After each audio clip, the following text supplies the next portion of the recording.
دل میں تڑپتی جس دن قافلہ جانا. میں چھت پہ چڑھ گیا, سامنے قافلہ جا رہا تھا. میں دیکھتا رہا کہ یہ لوگ جائیں گے, کعبہ دیکھیں گے, طواف کریں گے, حجر اسود کا بوسہ لیں گے, مقام ابراہیم پہ نماز پڑھیں گے, صفا مروہ کی صحیح کریں گے, مینا مزدلفہ عرفات جائیں گے, روضہ رسول دیکھیں گے. فرماتے ہیں میری آنکھوں سے آنسو آنے لگ گئے. قافلہ نظر آ رہا تھا, پھر ان کی دھول, میری آنکھیں آنسوؤں سے بھر گئیں. فرماتے ہیں میں نے آنکھیں صاف کی تو اب میرے سامنے قافلہ یا اس کی دھول نہیں تھی, کعبہ میرے سامنے تھا. اللہ نے گویا کیا فرمایا, تو عبد القادر ہے, میں القادر. القادر کے معنی جو سب کچھ کر سکتا ہے.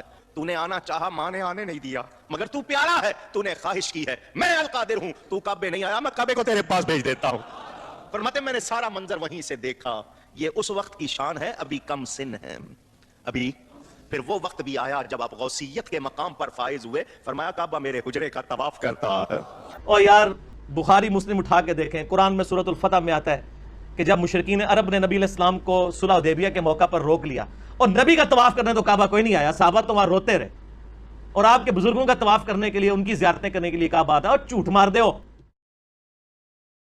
ایک قادری مرید کی شادی ہو گئی, بیچارہ پڑھا لکھا نہیں تھا, لیکن جس کے ساتھ شادی ہوئی دلہن اس کی تھی حافظہ, قرآن کی حافظہ تھی. جب شادی ہوئی بات حجرے میں ہوئی, گھونگھٹ اٹھایا اور ملنے کی بات کی تو دلہن نے کہا آپ کو کیا آتا ہے؟ اس نے کہا کچھ نہیں آتا, غوث پاک کا نام آتا ہے.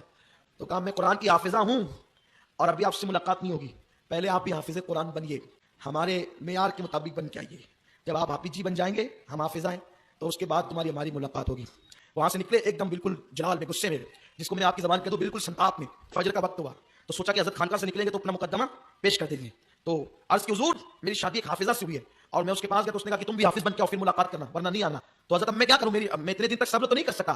فرمایا فجر کی نماز میرے پیچھے پڑھنا, میں بھی نماز پڑھاؤں گا, میرے پیچھے نماز پڑھنا فجر کی. اس نے کہا ٹھیک ہے حضور. اس کے بعد اذان تو ہو چکی تھی, حضرت تشریف لائے, نماز ہوئی. حضرت نے جب نماز کا سلام پھیرا تو دائیں طرف جتنے مقتدیوں کو حضرت نے دیکھا دایاں سلام پھیرتے وقت, تو دائیں طرف کے جتنے تھے وہ سب حافظ قرآن ہو گئے. اور جب بائیں طرف سلام پھیرا نا, تو جتنوں کو دیکھا بائیں طرف کے سارے حافظ قرآن ہو گئے. اور جی دائیں طرف سلام پھیرا, سارے حافظ ہو گئے. درد بڑی کہانی ایک خاوند کی ہے جو مرید تھا ایک بابا جی کا.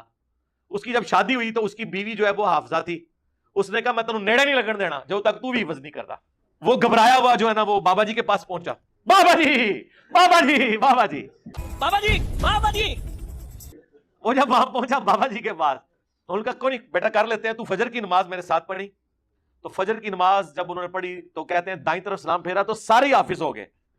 یعنی وہ سارے اس قابل ہو گئے کہ اب وہ حفاظ لڑکیوں کے ساتھ شادی کر سکتے تھے. اور بائیں طرف پھیرا تو سارے ناظرہ ہو گئے, وہ ناظرہ کے ساتھ شادی کر سکتے. یہ مولویوں کی ساری سٹوریاں عورتوں سے, شادیوں سے شروع ہو کے اس کے اوپر ہی ختم ہوتی ہیں. یہ کرامت بھی ہے پیچھے بیاہ بڑے ایسی کہ وہ ایک شادی ایسی عورت کے ساتھ ہوگی جو حافظ قرآن تھی, اس نے اپنے خامد کو نزدیک نہیں لگنے دیا. تو پیر صاحب کے پاس گیا تو انہوں نے سرکار اصحاب صفا اس طریقے سے اگر قرآن سیکھ جاتے تو نبی علیہ السلام ان کے اوپر ایفرٹ پٹ کرتے. مسند احمد میں حدیث ہے کہ جو قیدیوں کے چھوٹنے کا فدیہ رکھا گیا تھا نا, جو نہیں پیسے دے سکتے تھے, وہ مسلمانوں کو تعلیم دیں, تو نبی علیہ السلام سلام پھیر کے حافظ بنا دیتے نا. اس طرح علم ٹرانسفر ہوتا ہے.